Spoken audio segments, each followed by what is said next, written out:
Assalamualaikum warahmatullahi wabarakatuh. Salam sejahtera. Shalom, Om Swastiastu, Namo Buddhaya, salam kebajikan. Perkenalkan, nama saya Dr. Hewan Yosua Christian Adi, MSc PhD, salah satu dosen di Departemen Reproduksi dan Obstetrik, Fakultas Kedokteran Hewan, Universitas Gadjah Mada. Pada kesempatan kali ini, saya akan menyampaikan pernyataan diri dosen dalam unjuk kerja Tridharma Perguruan Tinggi, terutama dalam aspek pengajaran pada salah satu mata kuliah yang saya ampuh, yaitu mata kuliah Teknologi Reproduksi Veteriner. Mata kuliah Teknologi Reproduksi Veteriner merupakan salah satu mata kuliah di program studi S1 Fakultas Kedokteran Hewan Universitas Gadjah Mada yang diampu oleh tim teaching dari Departemen Reproduksi dan Obstetrik. Berikut ini merupakan tim pengampu dari mata kuliah Teknologi Reproduksi Veteriner. Saya sendiri, Dr. Hewan Yosua Christian Adi, MSc PhD, selaku koordinator dibantu oleh Dr. Hewan Sri Kustari MP, Profesor Dr. Hewan Asmarani Kusumawati MP, Profesor Dr. Hewan Agung Budianto MP PhD, Dr. Hewan Erif Mahanugraha Setiawan MSc PhD, Dr. Hewan Yonatan Alvin Maruli Asi Sihotang MSc, selaku dosen di Departemen Reproduksi dan Obstetrik. Selain itu, kami juga dibantu oleh praktisi yaitu Dr. Hewan Akbar MP dan Ibu Desi Zamanti SPT MSI. Kode mata kuliah Teknologi Reproduksi Veteriner adalah KH3125 dengan bobot SKS 2 SKS untuk perkuliahan tatap muka tanpa adanya SKS untuk praktikum. Mata kuliah ini dapat diambil mulai semester 4 dan status mata kuliah adalah mata kuliah pilihan yang dapat diambil setelah mengambil mata kuliah Ilmu Reproduksi dan Teknologi Reproduksi. Sebagai deskripsi singkat mata kuliah, Teknologi Reproduksi Veteriner adalah mata kuliah pilihan yang diselenggarakan setiap semester. Peserta mata kuliah ini adalah mahasiswa yang telah atau sedang mengambil mata kuliah Ilmu Reproduksi dan Teknologi Reproduksi. Dalam mata kuliah ini diajarkan berbagai teknologi reproduksi pada hewan, meliputi sinkronisasi estrus, induksi ovulasi, inseminasi buatan, transfer embrio, teknik diagnosis kebuntingan, mikromanipulasi gamet dan embrio, serta preservasi dan kriopreservasi gamet dan embrio. Selain itu, mahasiswa juga berkesempatan memperoleh pengalaman dan wawasan dari para praktisi di dunia kerja melalui program praktisi mengajar. Untuk capaian pembelajaran lulusan yang dibebankan pada mata kuliah meliputi CPLS 2, yaitu menguasai pengetahuan tentang konsep dasar, prinsip, dan teori yang berkaitan dengan ilmu kedokteran hewan.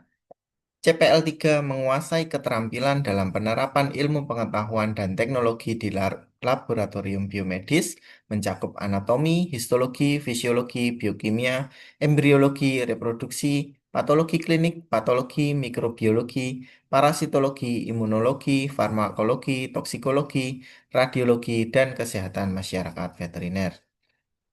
Selain itu, ada CPL 9 yaitu bertanggung jawab terhadap pekerjaannya sendiri dan dapat diberikan tanggung jawab atas pencapaian hasil kerja di laboratorium biomedis seperti anatomi, histologi, fisiologi, biokimia, embriologi, reproduksi, patologi klinik, patologi, mikrobiologi, parasitologi, imunologi, farmakologi, toksikologi, radiologi, dan kesehatan masyarakat veteriner.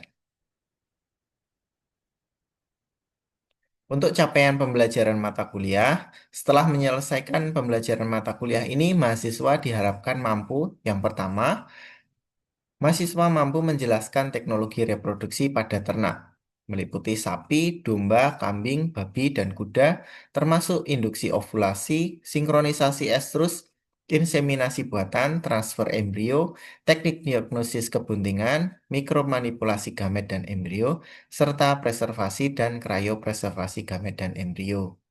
Untuk CPMK kedua, mahasiswa mampu memilih dan menerapkan konsep teknologi reproduksi untuk meningkatkan efisiensi reproduksi atau mengatasi permasalahan terkait reproduksi pada ternak. Untuk CPMK yang ketiga, yaitu mahasiswa mampu bekerja secara kolaboratif dalam tim untuk mendiskusikan permasalahan multidisipliner. Bagaimana kaitan CPMK dengan materi dan bentuk pembelajaran serta alokasi waktu? Bentuk CPMK pertama dicapai dengan materi pembelajaran yaitu in vitro fertilisasi meliputi maturasi oosit secara in vitro, fertilisasi in vitro, faktor yang berpengaruh terhadap keberhasilan in vitro fertilisasi. Kemudian ada mikromanipulasi gamet dan embrio meliputi pengertian rekayasa genetik, chimera cloning, ICSI, dan sexing. Selanjutnya, transfer embrio meliputi induksi ovulasi, koleksi embrio secara in vivo, teknik transfer embrio, kemudian teknik diagnosa kepentingan meliputi USG dan analisis hormonal. Selanjutnya, assisted reproductive technology pada babi, dan yang terakhir adalah cryopreservasi dalam teknologi reproduksi. Untuk materi ini akan diberikan dalam bentuk pembelajaran yaitu kuliah dan belajar mandiri dengan alokasi waktu 4 jam. Untuk CPMK kedua, materi pembelajaran yaitu mengembangkan proyek yang berfokus pada teknologi reproduksi yang ditujukan untuk mengatasi dan menyelesaikan permasalahan reproduksi pada ternak. Bentuk pembelajarannya adalah project-based learning, tugas kelompok, dan juga presentasi. Untuk alokasi waktunya adalah 40 jam. Untuk CPMK ketiga, materi pembelajarannya adalah diskusi dengan praktisi dan bentuk pembelajarannya adalah kuliah dan juga diskusi. Untuk alokasi waktunya adalah 8 jam. Untuk metode pembelajaran, kami menggunakan student center learning berupa project-based learning yang diselenggarakan setelah ujian tengah semester sebagai pengganti ujian akhir semester. Mahasiswa akan mendapatkan pengalaman belajar berupa mendengarkan, bertanya, menjawab, membuat tugas, presentasi, bekerja sama, dan berlatih untuk mengemukakan pendapat. Untuk media pembelajaran atau Learning Management System, kami menggunakan ELOC UGM, yaitu suatu sistem yang dikembangkan oleh UGM. Pada metode penilaian terdapat 3 basis evaluasi. Yang pertama adalah aktivitas partisipatif dinilai dari hasil presentasi dengan bobot 20%. Kemudian yang kedua adalah hasil proyek atau hasil studi kasus. Ini melalui ujian makalah project based learning dengan bobot 30%. Dan yang terakhir adalah kognitif yang dinilai dari ujian tengah semester dengan bobot 50% sehingga total adalah 100%. Untuk aktivitas partisipatif ini mendukung CPMK ketiga. Kemudian hasil proyek ini mendukung CPMK kedua dan untuk kognitif mendukung CPMK pertama. Berikut ini daftar referensi yang dapat digunakan sebagai sumber belajar mahasiswa terdiri dari e-book dan juga jurnal-jurnal yang terbaru yang bisa diakses secara luas melalui akses internet. Demikian yang dapat saya sampaikan mengenai RPKPS pada mata kuliah Teknologi Reproduksi Veteriner dan berikutnya merupakan cuplikan dari proses belajar tatap muka yang ada di kelas. Kan banyak sekali teknologi reproduksi ya. Kita teman-teman sudah belajar teknologi reproduksi. Nah, apa sebenarnya pentingnya di industri peternakan, utamanya di industri babi, atau sebenarnya teknologi reproduksi itu biasa digunakan untuk apa sih di peternakan babi? Oke, silakan. Menurut saya untuk yang ART ini biasanya bisa buat meningkatkan performa reproduksi dari babi dan peternakan itu sendiri, lalu mungkin bisa mencegah berbagai macam penyakit yang mungkin bisa manajemen dari penyakit yang bisa terjadi kalau misalnya kawin alami dan lain-lain gitu. Oke, jadi yang pertama meningkatkan performa reproduksi ya atau produksinya, kemudian tadi disebutkan untuk mencegah penyebaran penyakit atau manajemen penyakit. Oke, kita bahas yang pertama dulu, meningkatkan performa reproduksi. Contoh teknologi reproduksi yang bisa digunakan untuk meningkatkan performa reproduksi kira-kira apa? Inseminasi buatan. Kemudian kalau yang tadi mencegah penyebaran penyakit kira-kira melalui apa? Kenapa kok teknologi reproduksi bisa mencegah penyebaran? Bagaimana? Boleh? Minim kontak dengan hewan lainnya. Minim kontak dengan hewan lain. Maksudnya seperti apa yang? Jadi kalau misalnya kawin alami kan itu hewannya ketemu secara langsung dan itu tahu kan apakah hewannya itu ada penyakit atau enggak. Jadi meminimalisir kontak secara langsung antar hewan lainnya. Pejantan dan betina ya maksudnya, karena pejantan kalau di kawin alam dia harus kontak dengan betina yang lain. Kalau pejantannya ini sakit dia bisa mentransmisi penyakit ke indukan lain. Oke, betul. Selain itu kira-kira apa? Selain kontak, kemudian ada lagi nggak keuntungan atau pentingnya teknologi reproduksi? Silahkan. Mungkin hubungan dengan genetik. Genetik. Hasilkan dari kan kalau misalkan inseminasi buatan itu kita bisa memilih semennya. Nah, kalau misalkan ada semen yang bagus nanti bisa diturunkan genetik yang bagus juga. Lalu juga selain itu secara profit juga mungkin lebih efektif, karena lebih efektif otomatis profitnya lebih tinggi juga. Oke, betul. Jadi kita bisa meningkatkan genetik atau kualitas genetik dari performa dari penggunaan teknologi reproduksi. Seperti tadi, ketika kita mau IB itu kan kita pasti ambil semen dari pejantan yang unggul, sehingga kita istilahnya menyebarkan genetik yang unggul untuk diinseminasikan ke betina-betina, sehingga anaknya juga diharapkan memiliki anak yang memiliki genetik unggul. Betul sekali. Oke, teman-teman bisa melihat video ini. Nah, ini hanya deteksi ya, tidak untuk dimoning beneran atau dikawinkan secara alami beneran. Kemudian selain bereksposur itu biasanya juga dengan backtracer test. Masih ingat dulu waktu praktikum backtracer test itu seperti apa dilakukannya? Intinya adalah menekan bagian punggung dari betina. Kalau dulu mungkin pakai palu gitu ya, waktu akhirnya pakai hammer gitu kecil. Tapi di sana ini kebetulan saya rekam di Thailand, itu mereka biasanya ada alatnya, semacam alat penjepit begitu. Nanti akan saya tunjukkan, ada videonya alat penjepit, atau malah petugasnya atau yang anak kandangnya itu akan menaiki betina, jadi dinaiki gitu. Ini misalnya betina kemudian dinaiki seperti ini. Nah, kalau dia estrus atau betina ini estrus, apa yang ditunjukkan oleh betina? Dia akan diam. Kalau dia tidak nyaman atau ingin apa istilahnya, ketika dinaiki kemudian tidak mau dinaiki, itu berarti dia tidak sedang dalam kondisi estrus seperti itu. Ada pertanyaan mungkin dari teman-teman? Belum ada? Oke, kita lanjut ya.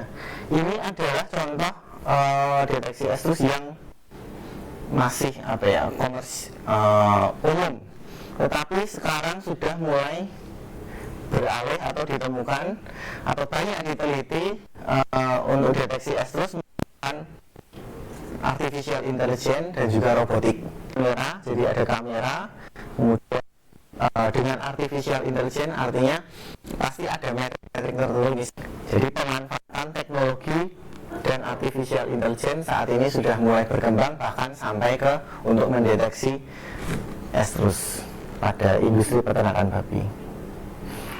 Oke, itu tadi setelah kita mendeteksi estrus, berarti apa yang akan kita lakukan?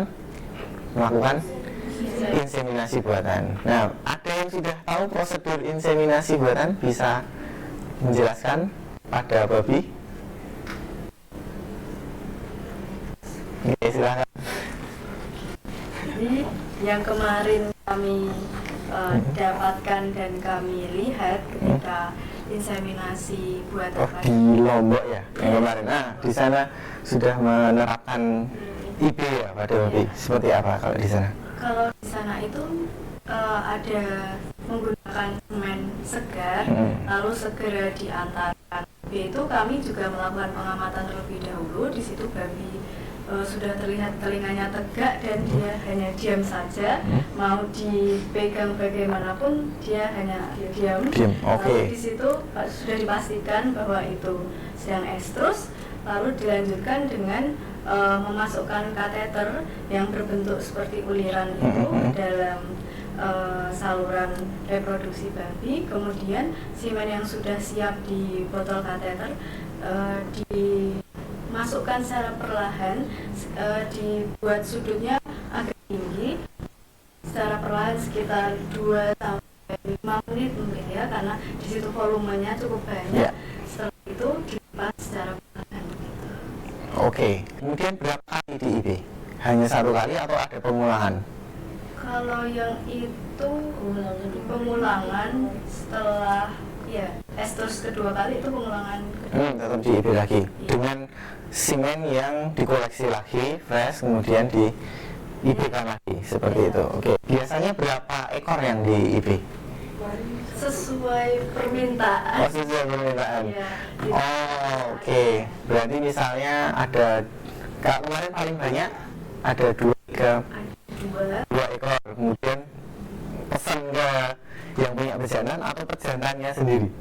Pesen ke yang punya pejantan, tergantung milihnya mau pejantan apa, dok. Terus kemudian pejantan yang dimaksud itu kebetulan ada di itu, langsung kami lakukan koleksi. Oke, ya di Indonesia mungkin masih seperti itu, banyak yang seperti itu. Saya beberapa kali juga kontak ke yang di Kupang, itu kemarin kan di Lombok ya, bukan Kupang, di NTT, ada di NTT, tapi daerahnya sebenarnya bukan Kupang, saya lupa apa. Itu juga dengan koleksi fresh, dikoleksi kemudian hari itu juga dipakai. Jadi belum ada pengolahan sampai disimpan berapa hari ataupun sampai ke dibukukan. Kalau di ruminan itu kan dibukukan ya, bisa dipakai berbulan-bulan yang akan datang. Tapi kalau di babi memang ada keterbatasan pemrosesan dari semen ini yang belum sampai bisa ke sana. Oke, kita lihat jadi prosedurnya ini, teman-teman bisa memperhatikan kalau di sini agak sedikit berbeda. Nah, ini ada alatnya seperti penjepit. Kalau di sana tidak pakai dia. Nah, ini teman-teman dilihat ada yang kuning, itu adalah penjepit. Kemudian tekniknya seperti ini. Dan mereka pakainya yang chill. Chill itu disimpan dalam kondisi dingin, sehingga tidak setiap hari dikoleksi. Jadi bisa dikoleksi kemudian diproses, kemudian disimpan sampai 7 hari. Jadi misal kita mau kirim ke daerah yang lain yang cukup jauh dari lokasi, bisa dikirim ke sana dalam kondisi dingin kemudian dipakai. Dan ya di dunia ini atau di industri peternakan babi yang komersial sudah 90% menggunakan IB. Kalau di Jawa sendiri yang saya tahu belum semuanya menggunakan IB, atau hanya sedikit sekali yang sudah menggunakan IB. Yang saya tahu ada di Blitar, itu salah satu alumni FKH UGM itu juga pernah melakukan IB pada babi, tapi itu baru dimulai. Jadi sebelum-sebelumnya belum pernah. Tapi kalau di Lombok, mungkin di Lombok kemudian yang peternakan babinya banyak, saya kira sudah mulai menggunakan IB. IB sendiri ada 2 macam. Jadi ada yang namanya deep cervical artificial insemination dan intrauterine artificial insemination. Bedanya adalah di deposisi semennya. Kalau di yang deep cervical berarti dia deposisi semennya di cervix. Jadi hanya mencapai cervix kemudian ya sudah ditembakkan. Kalau yang intrauterine berarti dia ada kateter. Kateter ini tidak akan bisa mencapai ke korpus uteri sebenarnya, karena di sini dia lebih sempit. Jadi biasanya kateter ini hanya nyangkut gitu ya, nyangkut di bagian serviks. Kemudian ada yang namanya kanula. Kalau kemarin nggak pakai kanula ya. Jadi kanula yang lebih kecil itu bisa masuk sampai ke uterus. Jadi bedanya. Kalau yang intrauterine itu ada tambahan kanula untuk masuk ke lebih dalam. Nah seperti ini, mungkin yang kemarin seperti ini nggak pakai kanula, nggak, hanya bagian ini. Jadi kalau hanya mengulir begini biasanya dia servikal, bisa sampai uterus, ke korpus. Nah, ada beberapa tipe. Kalau yang di Lombok dipakainya biasanya yang seperti ini. Sebenarnya ada juga yang tipenya seperti yang atas ini, semacam istilahnya ya. Ada yang ini, kemudian yang bawah ini juga berbeda penggunaannya. Misalnya yang atas ini biasanya untuk babi yang sudah pernah beranak. Kemudian kalau yang di bawah yang lebih kecil ujungnya itu yang dia belum pernah babi masih darah istilahnya atau gilt. Nah itu berbeda karena ada perbedaan lebar serviks, lumen serviknya itu berbeda. Karena kan yang darah belum pernah berdilатasi sehingga dia masih sempit, sehingga butuh ujung yang lebih kecil.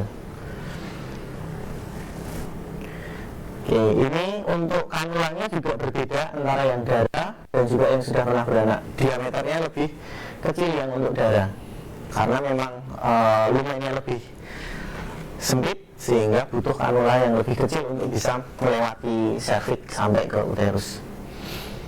Oke, ini prosedurnya saya kira umum dilakukan. Jadi yang pertama membersihkan vulva. Kemarin dibersihkan enggak? Dibersihkan juga pakai apa? Pakai tisu. Tapi enggak dipakai air dulu. Tidak ingat. Enggak ingat. Oke.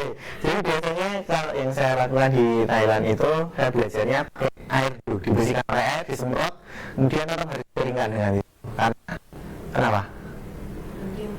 Sperma dengan air. Ya, betul sekali.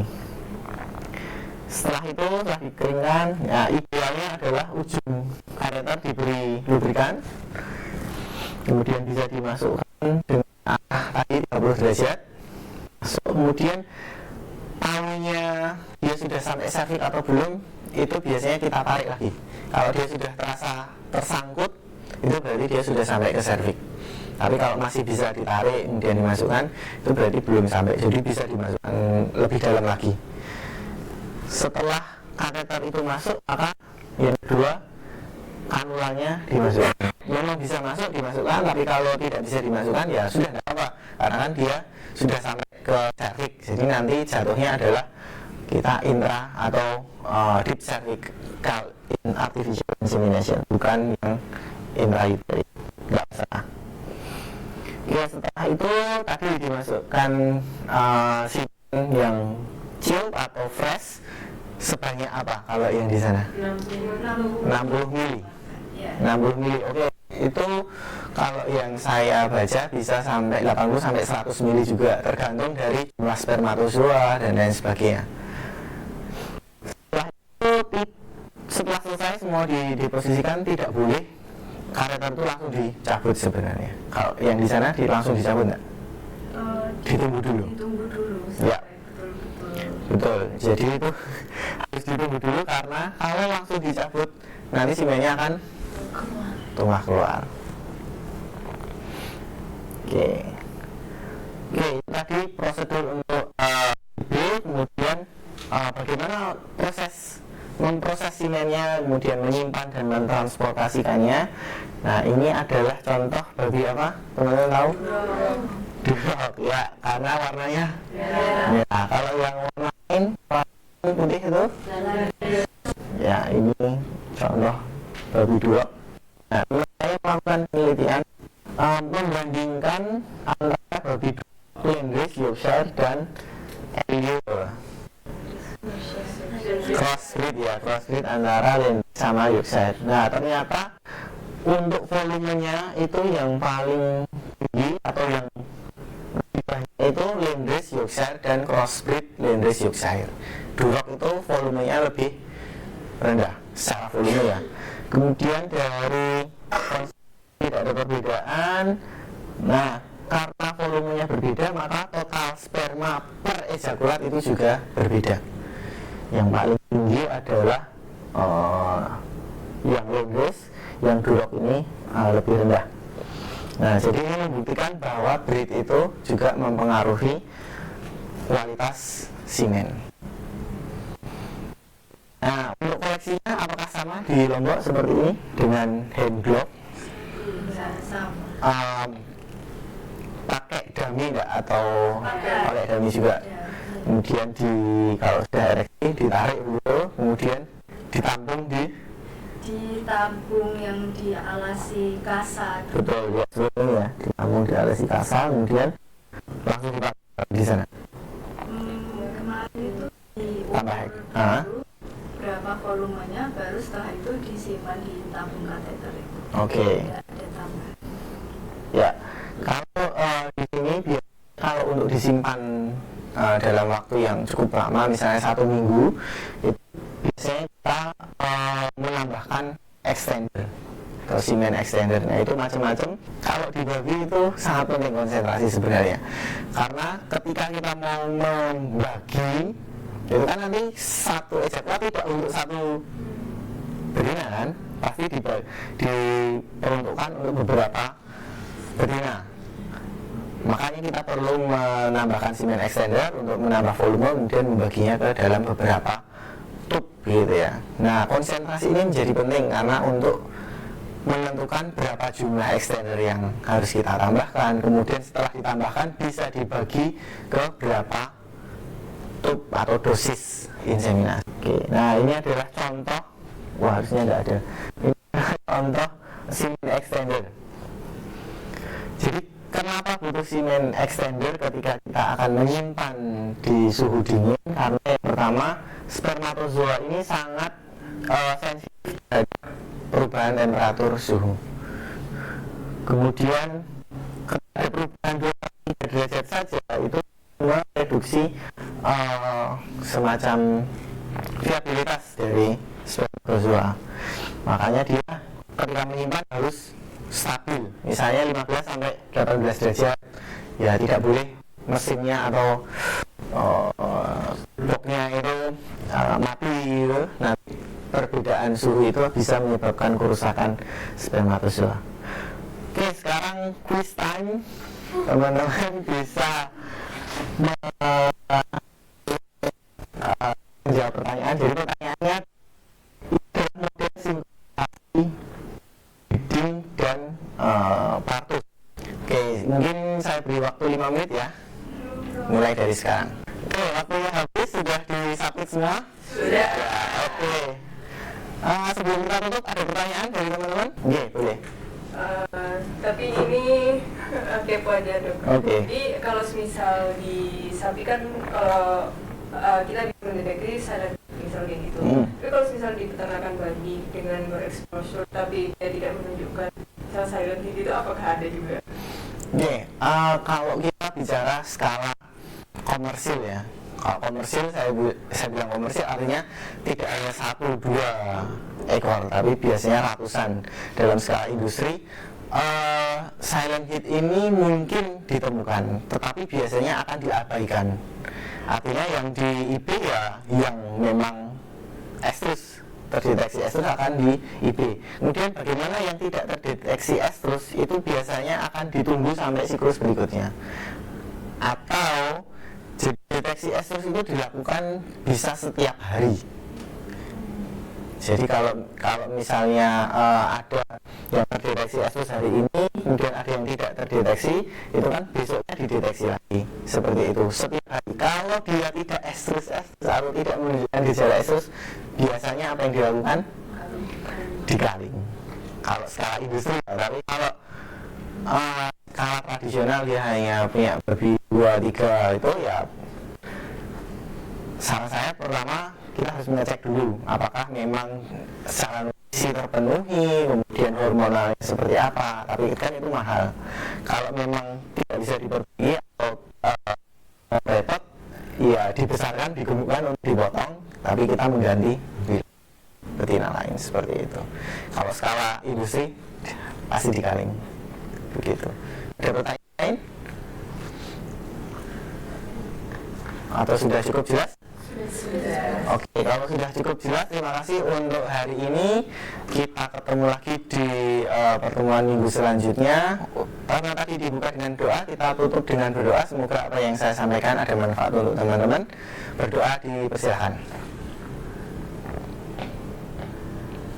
Oke, terima kasih. Selamat sore. Sampai ketemu lagi di pertemuan berikutnya. Terima kasih.